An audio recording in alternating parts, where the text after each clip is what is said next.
plan épargne retraite, une clôture forcée et prématurée qui pourrait bouleverser votre retraite. Le plan d'épargne retraite, PER, est un dispositif qui permet aux Français de se constituer une épargne pour leur retraite. Cependant, une mesure récente prévoit la liquidation automatique du PER à l'âge de 70 ans, suscitant l'inquiétude chez de nombreux épargnants. Quels sont les enjeux de cette disposition?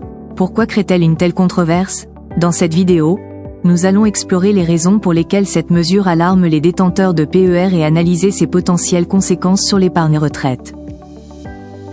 Recommandations pour le plan d'épargne retraite, une double limite d'âge proposée.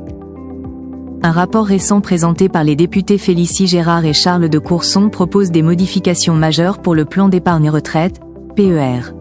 Il recommande l'introduction d'une double limite d'âge, interdisant la souscription à un PER après 67 ans et imposant son dénouement automatique à 70 ans. Par défaut, la sortie du produit se ferait en rente viagère, tout en conservant une option de sortie en capital. Cette proposition vise à éviter que le PER ne devienne un simple produit d'épargne et à limiter les stratégies d'optimisation fiscale.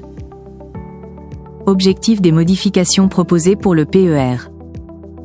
Les recommandations actuelles se concentrent sur la préservation du plan d'épargne retraite, PER, comme un outil véritablement destiné à l'épargne pour la retraite, plutôt que de le voir se transformer en un simple produit d'épargne.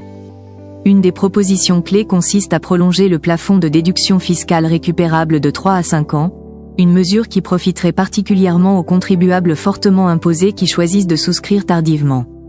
Cette initiative vise à décourager les pratiques d'optimisation fiscale qui pourraient nuire à l'esprit du PER.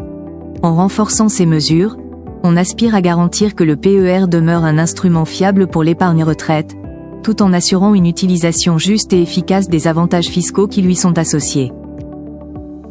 Autre suggestion pour améliorer le PER et réaction du secteur.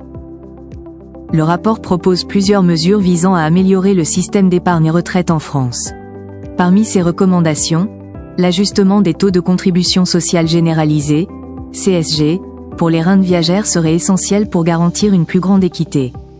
De plus, il est suggéré d'imposer aux entreprises de plus de 11 salariés l'instauration d'un plan d'épargne retraite collectif, facilitant ainsi l'accès à l'épargne pour un plus grand nombre de travailleurs. La création d'une fiche d'information standardisée aiderait les futurs retraités à mieux comprendre les options qui s'offrent à eux. En outre, le développement de simulateurs en ligne et l'organisation de sessions publiques d'éducation financière visent à renforcer la compréhension des produits d'épargne. Philippe Crevel, directeur du Cercle de l'épargne, insiste sur la nécessité d'une stabilité des règles pour que ces produits puissent s'épanouir et prouver leur efficacité dans le temps.